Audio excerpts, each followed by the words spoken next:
I have joked that I have two very, very important people in my life, an Indian and a Pakistani.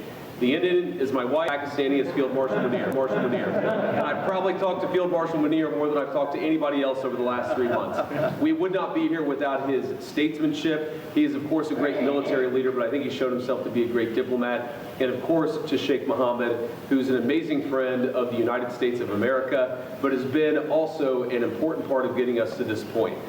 I think it's important for the American people, but people all over the world to appreciate that what's brought us to this moment is the President's leadership and the President's willingness to see a Middle East that is much different 10 years from now than it was 10 years ago. And what we're trying to accomplish here is something very simple. Through diplomacy, through working together to transform the Middle East, where Iran and the Gulf have been at war with each other, or at least have had very unfriendly relations, where Iran has been a driver of regional instability.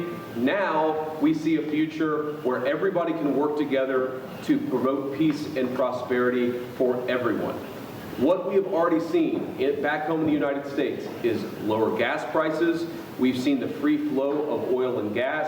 We've seen peace. And now we're trying to build on that to see if we can build something even better and more sustainable for the future.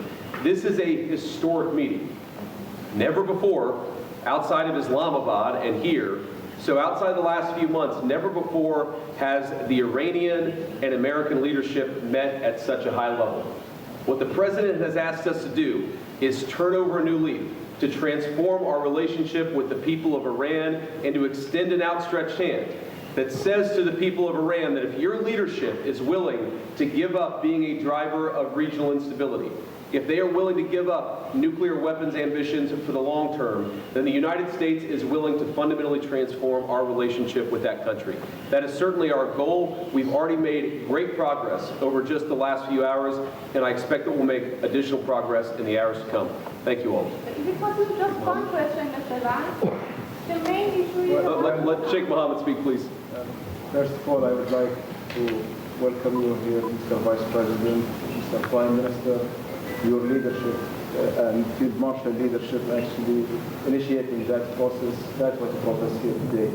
I think that every one of you has highlighted how important is this meeting, how historic is that event, and how significant is that agreement, not only on the security of the region, but also for the security of the world and for the global economy. What we have done and what we have achieved, we wouldn't achieve it without the dedication and the hard work that was done by you, Mr. Vice President, and Mr. Steve Witkoff and Jared Kushner, Prime Minister and Field Marshal, and also on the Iranian side, Mr. Haiwan and Mr. Arabia. I'd like to thank all of you for your leadership and determination that put us in this room, and this is not really the main celebration. Our celebration when we reach